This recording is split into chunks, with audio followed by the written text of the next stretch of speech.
Hi, I'm Olivia. You know those moments when everything shifts and nothing will ever be the same. Mine hit at midnight on a freezing January night, with a 102-degree fever and my sister Marina screaming at me to get out of her house. Let me backtrack.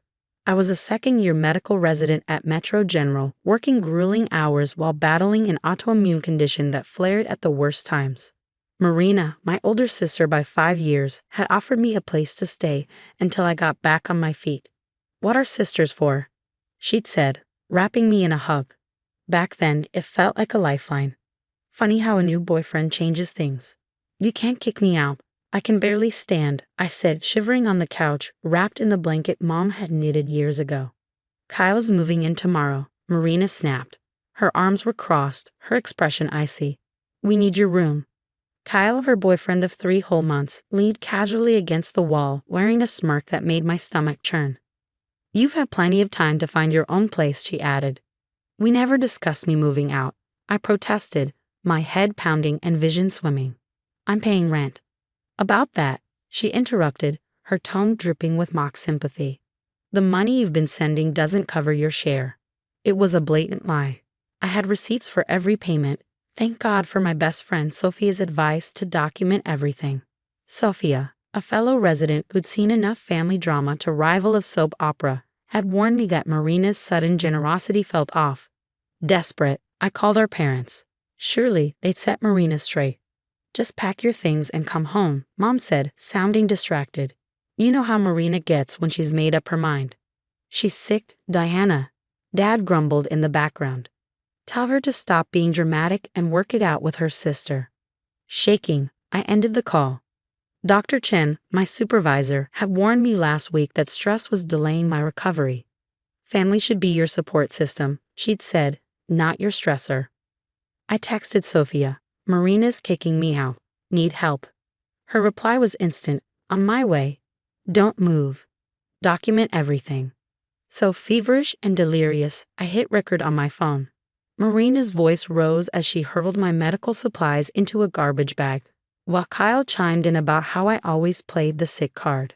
They had no idea that their midnight eviction was only the beginning. Sophia's guest room became my haven. Between hospital shifts, I pieced together the truth behind Marina's lies. Those rent payments, she'd been pocketing my money while telling Kyle I was freeloading. One morning, Sophia handed me her tablet. "You need to see this," she said. Kyle had a pattern. 3 women in 2 years, each with eerily similar stories. Move in, isolate, drain their finances, then move on. "Marina won't believe this," I said, my voice hollow. "She doesn't have to," Sophia replied, scrolling through more evidence. "But your parents? They need to see who they're really siding with." Meanwhile, my parents were in full denial mode. Mom flooded the family group chat with Sunday dinner plans, pretending nothing had happened. Dad left voicemails about keeping the peace. "She's going through a rough time," Mom said when she showed up at the hospital unannounced, holding a thermos of soup. "You need to stop holding a grudge." I stared at her, incredulous. I was running a fever of 102 when she threw me out. "You're a doctor, honey. You'll land on your feet," she said, as if I excused it all. Later, Dr. Chen found me crying in the break room. She handed me a steaming cup of tea. "Family dynamics," she said, her voice soft, "are the hardest disease to treat. Sometimes the only cure is cutting out the infection before it spreads." She was right. Marina had begun spinning a web of lies, telling relatives I was unstable and prone to harassment. Our cousin Sarah called me one evening, her tone cautious. "Marina said you've been having breakdowns at work," Sarah ventured. I took a deep breath. "Actually, I've been documenting everything," I said, forwarding Sarah screenshots of my rent payments along with the midnight eviction video. I included Sophia's findings about Kyle's sketchy background and Marina's lies. The line went silent for a moment. Then Sarah spoke, her voice low.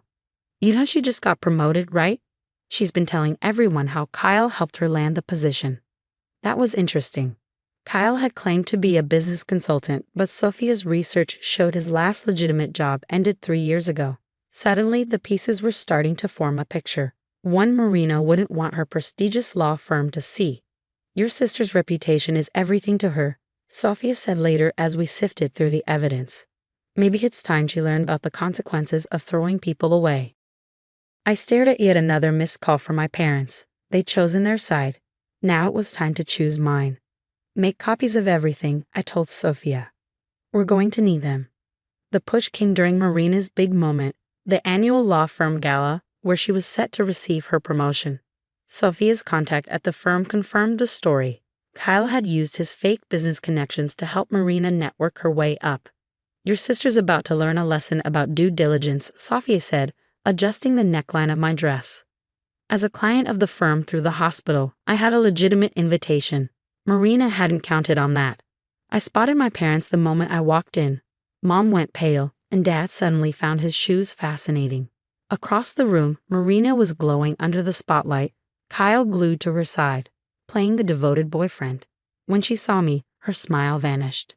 "What are you doing here?" she hissed, pulling me aside. Her mask of composure was already cracking. "Supporting my sister's success," I said sweetly. "Isn't that what family does?" Kyle stepped forward, trying to puff up his chest. I turned to him, my smile razor sharp. "Actually, Kyle, I'd love to hear more about your consulting work, especially with Bradbury Corp. Wasn't that right before they filed for bankruptcy?" His face turned an impressive shade of gray. Bradbury Corp wasn't just a random name. It was one of his previous scams. Marina's law firm was handling the bankruptcy case. "You need to leave," Marina said, her voice shaking. "You're just jealous of my success." "Success built on what?" I shot back. "Kyle's fake references or the money you stole from me?" The managing partner chose that exact moment to approach. "Olivia, Dr. Chen speaks highly of you. I didn't realize you were Marina's sister." Marina's grip on her champagne flute tightened as I smiled at him. "Oh, I have some fascinating family stories to share," I said, pulling out my phone, including a video of Marina illegally evicting me while I was severely ill and admitting to embezzling my rent payments. "You wouldn't dare," Marina hissed. "Try me." I turned to Kyle. "And those women from Bradbury Corp send their regards. They're very interested in your consulting ventures." The next 10 minutes were pure chaos. Kyle, proving himself every bit the coward Sophia's background check suggested, tried to slip out the door. Security intercepted him. He was already wanted for questioning in the Bradbury case. Marina's meltdown was spectacular, her screams echoing through the hall as guests filmed every second on their phones. Mom's attempts to intervene only worsened the situation. "Marina's behavior is just high spirits," Mom stammered, turning to the managing partner. "Olivia's always been sensitive." "Sensitive?" A familiar voice cut through the chaos. Dr. Chen had arrived, her gaze steely. "You mean the resident who handled a triple trauma case last week while managing a chronic illness? The one your daughter endangered by throwing her out in freezing weather?" The whispers began, spreading like wildfire through the crowd. Marina's carefully constructed facade crumbled. She'd built her reputation on lies, and tonight, every one of them was coming to light. Sometimes karma doesn't wait. Sometimes it just needs a little push. Marina's carefully crafted image dissolved like sugar in the rain. Dad finally looked up from his shoes, the dawning realization in his eyes. But it was far too late for damage control. Sometimes the best revenge isn't about what you do. It's letting the truth take its moment on stage. The aftermath unfolded faster than I could have imagined. Marina's promotion disappeared, just like Kyle, who bolted the moment the police started asking questions about his role in the Bradbury Corp scandal. Her law firm, desperate to distance itself from the fallout, graciously accepted her voluntary resignation. 2 weeks later, I was in the hospital cafeteria when Sophia joined me. "I thought you'd be celebrating," she said, watching me toy with my lunch. I showed her my phone, displaying the latest text from my mom. "You've ruined Marina's life." Sophia snorted. "You didn't ruin anything. Marina did this to herself. The fact that your parents can't see that tells you everything you need to know about moving forward." She was right. Marina had been forced to sell her house, the one she'd partly funded with my stolen rent money. Last I heard, she'd moved back in with our parents, who were now dealing with their own social exile. Word of how they enabled Marina's behavior had spread quickly among their circle of friends. During rounds, Dr. Chen mentioned casually, "Your mother tried to corner me in the parking lot." I froze. "What did she say?" "She suggested you'd overreacted." I told her the hospital has an excellent ethics board if she'd like to formally discuss the medical neglect of a vulnerable patient. That made me smile. My chosen family had only grown stronger. Safia and I signed a lease together last week. Her spare room was now my home. My colleagues, led by Dr. Chen, became my unwavering support system. Even cousin Sarah showed up with moving boxes and takeout. I found these in Marina's stuff, she said, handing me a stack of greeting cards. All the birthday and holiday cards you sent her over the years. She kept every card but didn't care about her actual sister, I said, tossing them into the recycling. Marina's been calling again, Sarah admitted, trying to get people to convince you to help her rebuild her life. She says she's changed. That Kyle manipulated her. I shook my head. Good for her. She can change on her own time. Not long after, my phone buzzed with another text from Dad. Your mother's heartbroken. When are you going to forgive and move forward as a family? I showed the text to Sarah and Safia. Watch this, I said, locking both of their numbers.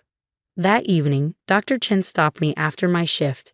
Your latest labs came back, she said with a rare smile. The stress reduction in your life is paying off. Your numbers are the best they've been in months. Funny how removing toxic people can heal you better than any medication. The law firm even sent a card last week renewing their hospital contract. They specifically requested me as their liaison. Apparently, integrity matters to them. Who knew?